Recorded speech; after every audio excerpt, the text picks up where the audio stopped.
ज़रूरत से ज़्यादा बोलना या चुप रहना दोनों ही अच्छी बातें नहीं हैं। जैसे ज़रूरत से ज़्यादा बारिश हो जाए या फिर धूप, दोनों ही दिक्कत देती है, उसी तरह अनावश्यक बोलने से काफ़ी नुकसान होता है।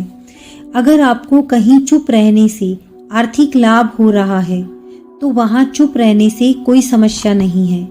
आइए जानते हैं ऐसे 10 मौके जहाँ चुप रहने से लाभ और बोलने से होता है नुकसान। अगर आपके सामने कोई तथ्य नहीं है तो वहाँ चुप रहने में ही भलाई है। चुप बैठने से दिमाग में नई कोशिकाओं का निर्माण होता है और इससे ज्ञान की वृद्धि होती है। बोलने में भलाई वही है जहाँ आपको किसी चीज के बारे में पूरा ज्ञान हो। अगर आपके शब्द किसी को मानसिक ठेस पहुंचा रहे हैं तो वहां चुप हो जाना चाहिए। कमजोर व्यक्ति के बारे में कुछ भी बोलकर आप महान नहीं बन सकते। महान आप किसी कमजोर का साथ देने से बनेंगे।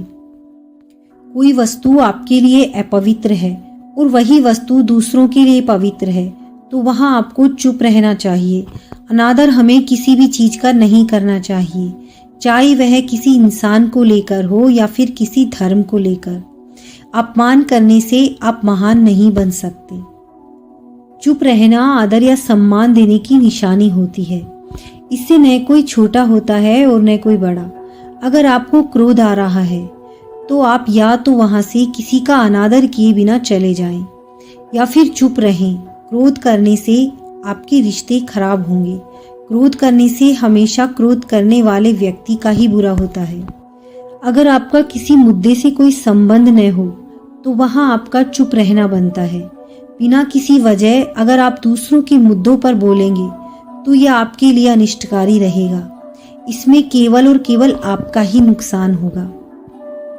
अगर आपके शब्द सामने वाले के परिवार या फिर मित्र की प्रतिष्ठा के बारे में बुरी झलक दिखा रहे हैं तो वहां आपको चुप रहना चाहिए।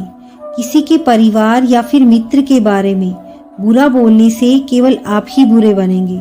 जो चीज आसानी से खत्म की जा सकती है उसे अपने शब्दों से बड़ा न करें।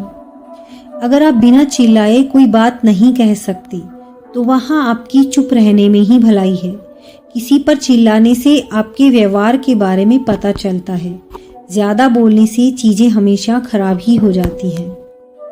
नीति शास्त्र के अनुसार जो अपने मुंह को बंद रखता है और अपनी बुद्धि से काम करता है वही इंसान समझदार होता है। बिना जरूरत के बोलना, किसी के बारे में बोलना, किसी के बीच में बोलना ये गलत है। कभी कभी हमारे लिए बुद्धिमानी इसी में होती है कि हम अपना मुंह गलत जगह न खोलें और चुप रहें। कभी कभी दोस्तों के साथ जब हम मजाक करते हैं तो ध्यान रहे कि आपके शब्दों से किसी का अनादर न हो। मजाक को भी हमेशा शब्दों के मायने में ही रखें। जहां किसी को शब्दों से चोट लगे वहां चुप हो जाएं। ज्यादा बोलने से हमेशा नुकसान ही होता है। यदि आपके शब्दों से किसी और की प्रतिष्ठा को ठेस पहुंच रही है तो वहां आपको चुप हो जाना चाहिए। जब कोई व्यक्ति आपके सामने नहीं है तो आप उस व्यक्ति के बारे में बुरे शब्द किसी तीसरे व्यक्ति के सामने न बोलें। धन्यवाद दोस्तों, फिर मिलते हैं अगली वीडियो के साथ।